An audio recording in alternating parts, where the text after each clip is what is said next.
Hi everyone, Vanessa and I are taking a short summer break. We're revisiting some of the cases that have stayed with us long after the mic was turned off. Today we're returning to the story of Pah Pow, a mother of two who vanished from her home in Aberdeen, South Dakota on April of 2016. We first shared her case back in January of 2024, and it's one we continue to think about. Pah's disappearance is still unsolved, and it's still urgent. When we talk about missing persons, especially women of color and immigrants, these stories can disappear from headlines far too quickly. We're sharing her story in the hopes to keep the focus on her, to continue asking questions, and to remind you that someone out there knows what happened. Here's the episode. April 17th, 2016. While his father is out of the house, a young boy sees his mother leave their apartment with a man he recognizes, but whose name he doesn't know. Her husband thinks she's away with friends. The friends think she's home with her family. It takes nearly a week for anyone to realize that 30-year-old Thai immigrant Pah Pow is missing. This is her story.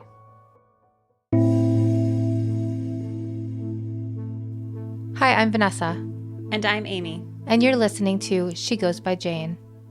At the end of this episode and every episode, we will be joined by a special guest who will read an original poem by Amy Baker about the women we're featuring. This week, we will be joined by guest reader Rainbow Dickerson. Hi, Vanessa. Hi, Amy. You know, I've been doing this for a while, so I'm pretty accustomed to coming across cases with little information. We did do that whole episode on missing white woman syndrome, which we talked about little information available in cases. And I just wanted to check in to see how you were processing that, or what your thoughts are on when we encounter stories like that. I think it's something that surprises me, but I think it's also something that as we keep going through case after case and kind of coming to the same thing over and over again, it's making me angry each time. That not only that there's so little information, but that there's so little attention. And just, I guess before I started doing any of these things with you, I just figured that when somebody went missing anywhere, or if a body turned up anywhere, everybody would know about it, because I thought that it was that important, But the more and more we talk this over, the more I learn that if there's certain things going on in the case, or if there's just not much information, it really doesn't get out in the media, and we really don't know much about it. I think it's a two-part thing, where there's a problem with not having enough information leads to not having enough awareness about it, in the media. But I don't understand, it seems like the less information we have should lead to more questions put out for the media, through the media. Yeah, why is this happening? Why is this happening? But also, if you don't have much information about somebody, putting out more information for, those helplines and stuff like that we've talked about in the past seems like that would be the best route, because we would be able to maybe find someone who does have more information than we have. Right. Yeah. So broadcasting it. Exactly. Yeah. So the story that we're talking about today is a missing woman who has very little information, and we're going to explore kind of what we know, what we don't know, and also put her disappearance into a broader context to kind of understand what's going on for her. When 30-year-old Pah Pow went missing from Aberdeen, South Dakota on April 17th, 2016, her case was complicated by a few things. So I'm going to say there that there are these factors that are influencing it. First, there's a delay in her being reported missing by about a week. And then there's very little coverage of her disappearance beyond a few local news articles. In fact, my notes file for her disappearance are actually some of the shortest we've dealt with so far. That's really a sad way to start her story, isn't it? Yeah, That's here's there's a story. Not much information. Mm-hmm. So when she finally was reported missing, who reported her missing? It was a combination of family and friends, so it really took But it still took a week. Yeah. Okay.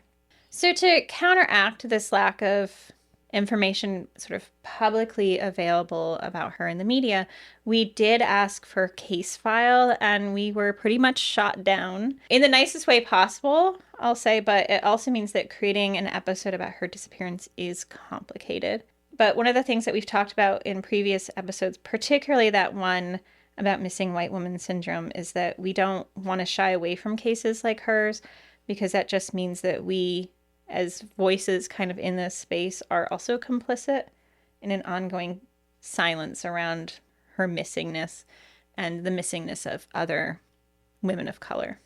I'm glad that we're not skipping cases like this, because then we would be going right back to that thing that I said at the beginning of like, the less information is out there, the more we should be trying to do something to get more information. So, I mean, if somebody listening to this podcast knows something, or, you know, it's just a great way to get the awareness out there about some of these cases.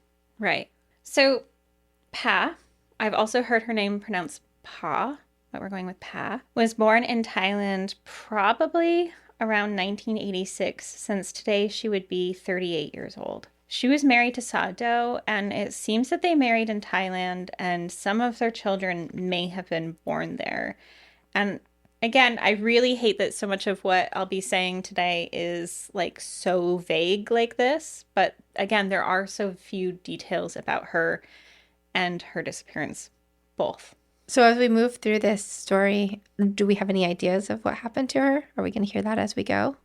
We're going to hear about the events that kind of led up to her actual like last sighting by family members. But before then, we're going to try to trace her time moving from Thailand to the United States and kind of what she might have experienced here as a Thai immigrant. Sure. And so I'm not sure exactly what drives them to move to the United States, but the first indication that I have them living in the U.S. looks to be around 2010. And immigration from Thailand to the United States has always fluctuated, but at times of like particular political and civil unrest in Thailand, the numbers do trend upwards. And around 2009, there was one of those periods of political unrest in Thailand, which means an increase in immigration as people were kind of looking for some place of stability. We moved here in 2010. So she was 30 when she moved. Yeah, she's only 38. She's younger than us. And she's like, she moved here the same year we did from a different country. Yeah. Yeah. Pat and Saw end up in Lincoln, Nebraska, largely, it seems, because he has family living there, but also because Lincoln has a large population of immigrants. Roughly 30,000 have settled there, which is like 10% of the city's population. And so when Pat and her husband arrive, they are able to settle into the neighborhood where there's a strong population of other newly arrived immigrants. I just don't think of Nebraska as being like a hub for immigrants. Yeah, actually, Nebraska is kind of happening. I have considered moving to Lincoln. Really? I have, yeah.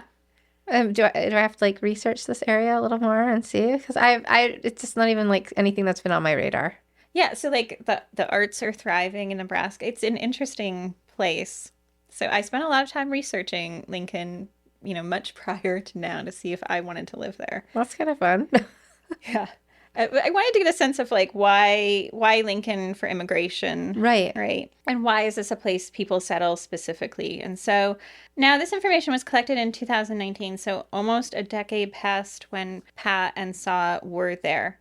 But the New Americans Task Force wanted to look at who was immigrating to Lincoln and what sorts of challenges those populations faced. They surveyed roughly 500 individuals and then published their findings. What they found out was that Lincoln was home to immigrants from approximately 150 different countries. A good number of the survey participants reported coming from Burma, otherwise known as Myanmar, Iraq, Mexico, Sudan, Kurdistan, and Guatemala. The task force cautions that this survey is just like those who opted to take the survey and not necessarily an accurate representation of the exact dynamic of the population. But we can start to see that Lincoln is a choice for a hugely diverse population. The more you know. Now, one thing of note that I do want to point out is that the survey, they asked about languages spoken. Some of the participants spoke Thai, but a good number of the participants said they spoke Karen. Koranic languages are found through parts of Myanmar, also known as Burma, and along the borders of Thailand. There's enough of a community in Lincoln that speaks Karen that it is, in fact, one of the primary languages that the New American Task Force translated the survey into. And that's particularly important because Paz spoke limited English, but she did speak both Thai and Karen. It's likely in this community she was able to communicate regularly with those around her outside of her family group. I don't even know if those are standard languages in New York. Are they? Thai or... Yeah. So... Like, what is offered in New York State as languages? Yeah, I don't think you are going to encounter much Thai or Quranic languages. Huh. No, I'm curious. I'll probably look it up later. And since I was recently on the board of a literacy organization that gives access to English language learning, I want to emphasize here that this doesn't mean that someone in her situation isn't interested in learning English. In the survey, respondents were specifically asked about the importance of English in their lives, and practically every respondent agreed or strongly agreed that it was important to their long-term goals. The survey did reveal that the longer people lived in Lincoln, the more likely they were to respond that they were strongly agreed that it was important. And the task force hypothesized that new arrivals to the country were more focused on short-term survival and had fewer resources and energy to devote to English language learning than those who'd been here longer. You can just imagine how stressful it would be too, like to move from a country that you've been in your whole life to a new country, probably not under the best circumstances, and then have to learn an entire language on top of everything else you're dealing with. Right, that you literally cannot communicate with people around you. Right. It's got to be really an unsettling feeling. Yeah, I can't imagine how disorientating or stressful to try to navigate any services or daily tasks without having those language skills. Right. So Pat, are trying to navigate this new country with their children. And while on the one hand, it's great that they're near family, the downside to being near family is sometimes being near family, right? It's the pro and the con. I think we all know what that means. Yeah. Mm-hmm. Yeah. You're feeling that. I am feeling that, yeah. Now, there's some information that Pah had conflicts with her in-laws, primarily their criticism that she let her children run in the street and provided little supervision. By this point, she likely had at least 2 children, and here I'm going to mention that I'm intentionally being vague about them, as we do with all of the underage children of missing women. Right. They're still out there somewhere. We need to respect their privacy. Exactly. And these children are all still underage. Mm-hmm. It's around 2012 that they have their 3rd child, and in early 2015, they have their 4th child. At some point in there, Pat and Saw decide to move to Aberdeen, South Dakota. Newspaper reports say this happened around 2014, but public records suggest it could have been early as 2012. Whatever the case may be, Aberdeen was likely a vastly different experience for them. For starters, though Aberdeen is South Dakota's 3rd largest city, its population is just under 30,000, which means 10th of the size of Lincoln. And as a reminder, Lincoln's immigrant population alone is 30,000. And so that means that despite both cities having similar population demographics in terms of race and ethnicity, the community sizes are so much significantly smaller in Aberdeen. Right. So just Lincoln's immigration population is the same as the entire population of Aberdeen. Yes. So that's, Yeah. quite a big difference. Yeah, so I can't, you go from probably this community where there's a wealth of people that you can communicate to a dramatically smaller portion. Smaller, less diverse. Probably, right? So the cities themselves, statistically, if you take the percentage of the breakdown of race and ethnicity, right, are the same, but now it's those just smaller groups of people right now, because of size. 1,000 families scattered throughout instead of 30,000. Yeah. So it's still going to make it harder to meet other people like you. Which, speaking of, both Pat and Saw worked at Molded Fiberglass in Aberdeen. Molded Fiberglass opened in 2007, and I promise there's a reason I'm talking about them. It's a facility that was specifically designed to make wind turbine blades. And while the immigrant population in Aberdeen was relatively small compared to Lincoln, Molded Fiberglass's workforce was diverse. In one of their press releases, they said that their workforce was highly international with a significant number of Spanish-speaking and Karen-speaking teammates. And for Workforce Development Summit, their senior VP said that 65% of their workforce was minority, with 47% of their total employee base being Asian. Okay, so it's still a fairly diverse area, or at least in this, is this a factory? Yeah, so it's a factory designing these wind turbine blades. Okay, so a lot of the employees are actually minorities also, and possibly are able to communicate with this family? Right. Well, so in 2016, which is like a bit after the time that she worked there were about 150 employees working on the production line and as translators who speak Karen. A lot of them are refugees from Myanmar who had spent years along the Myanmar-Thailand border in camps. And the Karen had been forced into these camps because of repeated attacks by the military government. And so many were refugees to the United States to escape that. So specifically the ones working at the molded fiberglass company were refugees. Specifically refugees? Okay. Mm-hmm. Like Pat and Saw, many of the employees at Molded Fiberglass had arrived in Aberdeen after living in the United States in another city first. But Molded Fiber provided steady and growing employment, so it was a draw for many of them to move up to South Dakota. But to emphasize this for a second, roughly 80% of their workforce was considered hourly wage earners, with only 20% being called their professional workforce. Okay. How much of their 20% of their professional workforce were immigrants?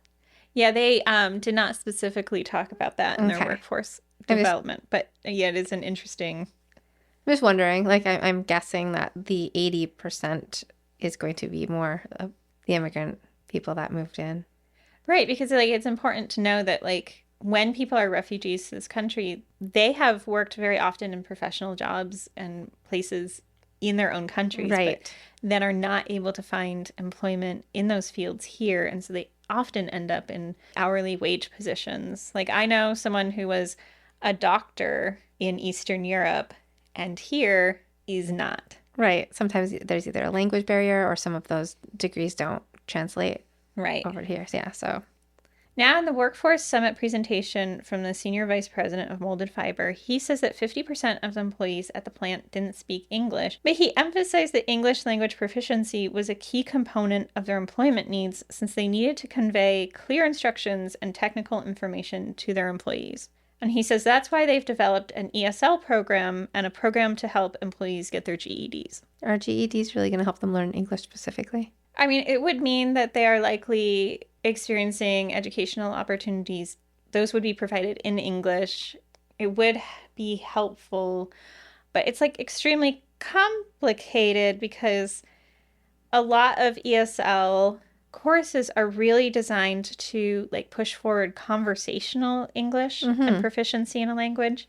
But if we're talking about like language proficiency when it comes to like a technical level, like that's a completely different ball game. Like I can muddle around in French or Italian, but if you take me any place to discuss something technical, even something that I know a lot about, I might not have the language, those words specific to those fields. Okay. So I'm not sure if she was involved in these ESL or GED pathway classes, but I do know around 2015, so the year before her disappearance, she was working towards getting her U.S. citizenship. And the reality for Pah, even working in this place that says it values language learning and in a place that does include a large workforce of Karen-speaking individuals, it wasn't great. And I know that might seem like weird because she did have those things available to her in this workforce, but imagine working somewhere where you can only talk to half of your colleagues. And then you can start to see like how difficult it would have been for her working in this workplace. We'll be back in a moment.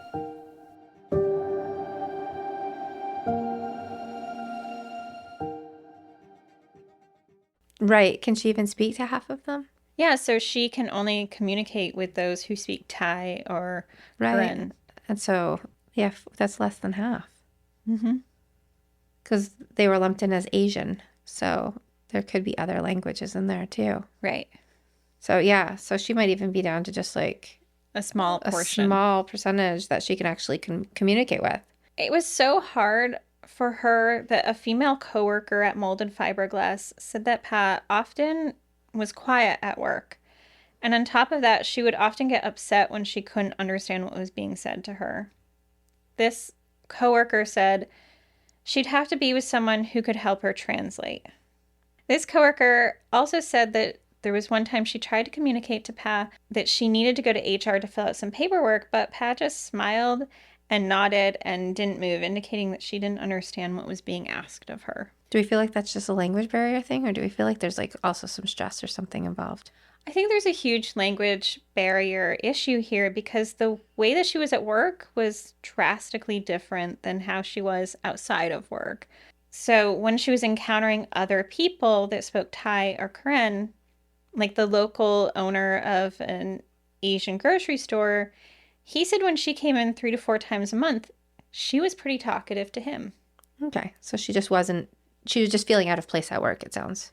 Yeah, so despite all of these things that the company said it provided, on the other hand, when you're surrounded by a large population of people you can't communicate with, it's got to be pretty difficult, right? Right. Now, there's little information about her medical health or her mental health, and we know that publicly it's reported that she struggled with both depression and anxiety. And her husband, though, said that she also had a history of seizures, and she would have these when she was particularly upset. Okay. And no one has said specifically what the root cause of these seizures are, from what I can tell, but apparently it's her medical condition, maybe these seizures, that leads to her losing her job at Molded Fiberglass. One of the things the VP said specifically in his workforce development talk was that the wind turbine blades are highly engineered products that require precision in their manufacturing process. He said, for an example, that they were qualifying blades, like basically doing a full scan of it and comparing it to the drawings for the blade. The blade was rejected for being less than 10,000ths of an inch off. So it makes sense that it would be an unsafe place for her to work, or she wouldn't be the right fit for like this really precise work. Right. That's really fiddly within a 10,000th of an inch, and that, like trying to communicate that to somebody who's right, like not your language. Yeah, so it's like very fascinating to me that you've got basically this workforce development senior VP asking like these things of workers and like saying, oh, we've got these programs available for them, but also asking like really precise things, like which is probably a safety thing. I can see needing the precise thing, but it's just hard to do it, I guess, the way they're doing it. I mean, personally, to me, it just seems incredibly stressful. Yeah, right. Yeah. So despite being a smaller town, Aberdeen is a place where there are a lot of manufacturing and industry jobs. So despite her health issues that made her leave Molded Fiberglass, she was able to get a job at Dakota Beef in early 2016. So from what I can tell, Dakota is located roughly 3 miles away from where Pah and Saw's apartment is, and Dakota does beef processing. And the name might be familiar because it was the site of one of the larger and earlier COVID-19 outbreaks. Yeah, I don't know how to respond to that. It doesn't sound fun. Yeah, well, I don't know if you remember from ages ago in 2020, but they were actually a lot of outbreaks in meat processing facilities. I do remember those. Yeah. Yeah, and this was one of those locations that was making the news because of how many workers were getting COVID. Oh, I definitely remember them. It's like a, yeah. Yeah. Not a memory anyone wants to revisit. No.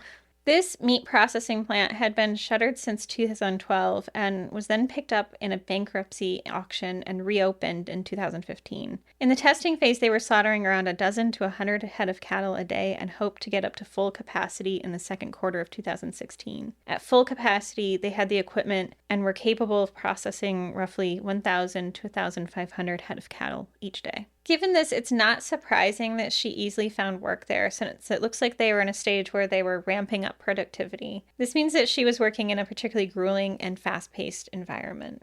Yeah, it sounds significant. They went from not that many to quite a lot of cattle that they're processing here. Yeah, so if we're in late 2015, they're doing the small amount. By the second quarter of 2016, they hope to be up to full capacity. That means like every day they're probably ramping up their productivity quite a bit. Around this time, Pah and Saw seemed to be having some issues in their marriage. In the course of their marriage, she would have times where she would leave for a few days, and this seemed to be happening in the early months of 2016. Her husband says later that they'd been fighting a lot and that she had blocked him on social media, and this was one of the center points of their arguments around the time of her disappearance. Huh. Okay. Now, Sauce also says that around the time that Pah started working at Dakota, she also started seeing someone else, and this man also worked there. So that makes sense why she would want him off for social media. So they're not getting along, and now it seems like she's moving on. Right. I mean, they're still living together. They have children together. But if she's, starting a new relationship and that's becoming a tension point for them, that all makes sense. Well, now think about how hard a divorce would be in this situation, too. Like, right. Actually, like, moving out on your own when you're already in a different country. You have young kids. Like, their marriage might be completely over, and they're just still living together. Is that what's happening here? I mean, in interviews later, like, you can tell that he wants his wife back, and he's, like, deeply upset by her disappearance. So I'm not sure exactly where they are in the stage of their relationship.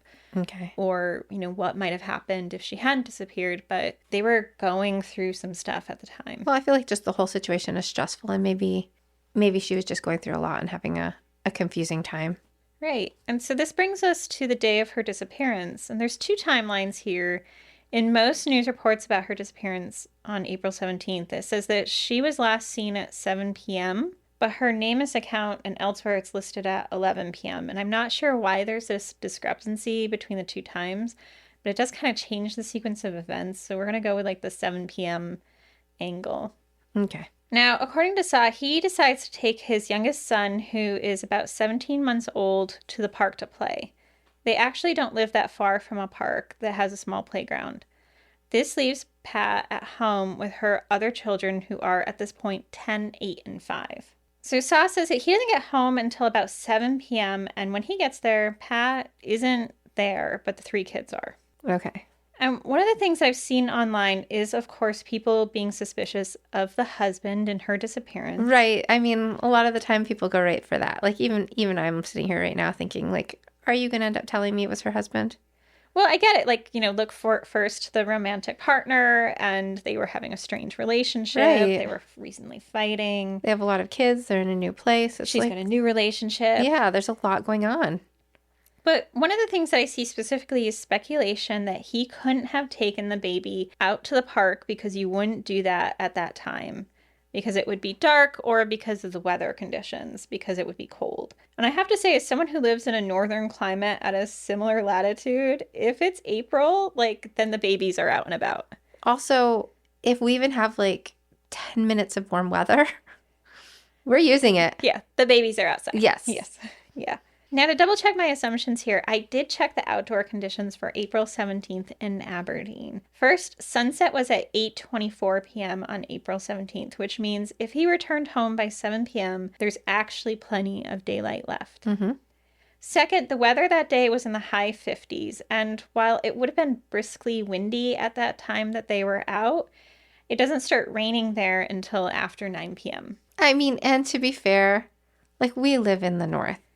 Sometimes Our kids are outside playing in 30-degree weather outside at 4:30 at night, and it's pitch black. Right, and you're turning on the lights for them. Yeah. So him taking his 17-month-old to the playground at this time of day, or with these specific weather conditions, does not ring any alarm bells for me. No, I don't think we can really judge him based on that. Yeah, so the internet rumors can calm down on that one. A little bit. I mean, give him a little bit of leeway here. In any case, when Sa gets home, he assumes that his wife has left to go to a friend's house. It's only later, through a combination of friends not hearing from her and her not reporting for work, that anyone realizes that this time she hasn't just taken off for a few days, but is, in fact, missing. At this point, about a week after she was last seen, she was reported missing. So her husband waited a week. Well, so he thinks that she's gone off and is staying with friends, which wouldn't have been unusual for her. So she did do that? She would disappear at a week? Yeah, so she in the past, it seems, had, disappeared for a few days here and there, and that had been kind of a regular occurrence in their relationship. Okay. Her friends, though, they think that she is home with her family, and it's only when she's not arriving to work that anyone is wait a minute. Something's wrong. Something's wrong. It still feels weird that she went a whole week before she was... It does, but if you think that you know where someone is that entire time, yeah. Yeah. And at this point, I also can't make any assumptions about how much the husband and wife were communicating. Right, or how often she sees those friends, I guess. I guess there's a lot of different things involved. Her oldest son, who is, again, just a young child of 10 at the time, was the last member of her family to see her. He says the night she left, she got into a car with a man, but he doesn't know the man's name. He did, though, recognize him. Do we think it's the man that she was dating? That, I think, was one of the initial assumptions. And Okay. police did investigate the boyfriend to see if she was with him, but determined she wasn't. So that was not a pathway for them to go down. She did leave behind her belongings. So, like, all of her clothing, pictures of her family, like her parents, were still hanging on the wall. So she didn't bring those personal belongings with her. So is that like an indicator that to them that she wasn't just going off with this man? Yeah, it didn't seem necessarily intentional for her to leave everything behind Right. like that. And there's so little about her case. And like, I have so many questions that don't have answers. And she's one of America's missing, but like missing in the details and how little information there is about her, in addition to being an actual missing person. Outside of South Dakota, police have contacted her family and friends in Nebraska and Thailand, but no one has heard from her. So she didn't go back to either of those places. It doesn't seem so. And we've spoken before about how when someone disappears, it creates kind of like a ripple effect. You know, it's not just the person who disappears, there's the repercussions it has for their family. Saw was left to be a single father to 4 children, and immediately that meant he had to stop his weekend shifts at Molded Fiberglass. Okay. And within 3 weeks of her disappearance, he was already talking about leaving South Dakota and returning to Nebraska. Again, this rings like a lot of alarm bells with people, particularly in online forums, but at the same time, you have a single dad with 4 kids. He has limited access to childcare, I'm guessing, and that likely would have continued, making it impossible for him to work. So that situation would have gotten worse during the summer with none of the kids in school. Right. Is it also fair to say that he probably had more family and friends in Nebraska than he has here? Right. So like His support group. Yeah, it doesn't seem like they have a lot of family connections in Aberdeen. So yeah, returning to Lincoln, where he has family support in what would have been a traumatic time, particularly with 4 kids that he needs to care for, you know, it makes sense. Does it happen quickly after her disappearance? Yes, it does. But at the same time, if you have bills to pay And 4 kids. 4 kids to take care of, you've got to make some decisions. Right. I mean, 3 weeks is a long time, too, when you're talking about little kids, because if one of them even gets sick in that time frame, who's watching them at this point while he's at work? Right. So he literally no cannot support work. group. Right. Well, yeah. At the same time, he says that he wanted to stay through the school year before he did his relocating. So he does do that. And it does seem that the family does relocate to Lincoln at the end of May of 2016. No, so at the 3-week mark, he was only talking about it. Yeah, so, you know, So he didn't even move. if we're talking about, you know, if he went to like the very end of May, that's like 5-ish weeks. Okay. Right. Yeah. So in the 8 years that she's been gone, like the world has continued forward. Like he's had to make those decisions. Her kids are growing up. Her husband is back in Lincoln with his family. Dakota is like still doing its beef production. But Molded Fiberglass has shut down its wind turbine blade production in Aberdeen, leaving an employment gap for this largely immigrant workforce. So where did they all go? Yeah, so like that's one of the problems. Like if these companies are drawing in an immigrant workforce for whatever reasons, and then they ditch town, like you have just stranded a large population of people. Right. Like that's got to be incredibly devastating, particularly ones that have moved there to be close to their families. Yeah. Yeah. So I just have to believe that someone somewhere knows what happened the night that she disappeared and she left her apartment in Aberdeen. And I can only hope that she is safe out there somewhere. Do you feel like it's likely that she'll be found one day? I think investigators have said that it's particularly hard with an immigrant population when someone goes missing to be able to find them due to lack of documents. Also, you know, there's language barriers. So I'm not fully confident. I know they have ruled her out of a variety of different unidentified women or Jane Does. Okay. So they have investigated that angle for her. I'm stumped with this one just because there's just such little information about her. Right. Like the general idea of it is, do they think she was kidnapped, or do they think something happened to her? Do they think she ran away? Do they have any idea? I mean, it's really depressing to look at her case because there is just a small smattering of articles about her. So I'm not sure what sort of investigative theories they've been floating. We would have had more information if they'd given us their file, but it's considered like this active investigation. So it is considered active. So they might have some leads. They might have some theories. We just don't know them. We just don't know what they are. And I hope they do. And it's not just another case that's stagnating. We are now going to listen to Amy's poem, I Wish I Had Somebody to Help Me Sing This, about Pah Pow, 30, missing from Aberdeen, South Dakota, since April 17th, 2016, read by Rainbow Dickerson. Rainbow is the proud daughter of a brave Thai mother who came to the United States during the first small wave of Thai immigrants in the 1960s. Rainbow is also of Rappahannock and Caucasian descent and is honored to lend her voice to this project. She became a TIFF Rising Star for her work in the feature Beans, for which she also received other awards and nominations. She can be seen in Netflix's live-action Avatar, The Last Airbender, premiering February 22nd, 2024. Other selected screen credits include Gone, Chicago Fire, and Banshee. In addition, Rainbow has performed on Broadway and at many of the country's top theaters, recently closing an off-Broadway run of Manahatta at the Public Theater in New York City.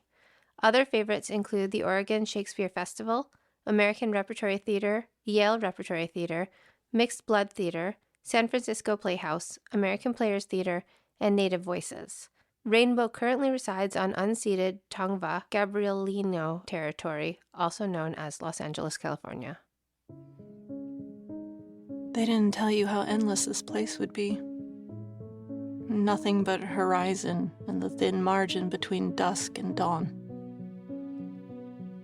When you were a child, you never dreamed of cattle like this. And one moment lumbering through feedlots, the next their bodies hung in the slaughterhouse, fat girdling their carcasses like lace. And it's like this, your own life can feel like a corset. Sometimes you think about whales cutting through their own vastness of the seas while you're here. Your ribs stayed, breath catching in your lungs. Your lungs. Oh, America, we see your amber waves, your purple mountains. But what if we don't have the breath left to sing this song once more?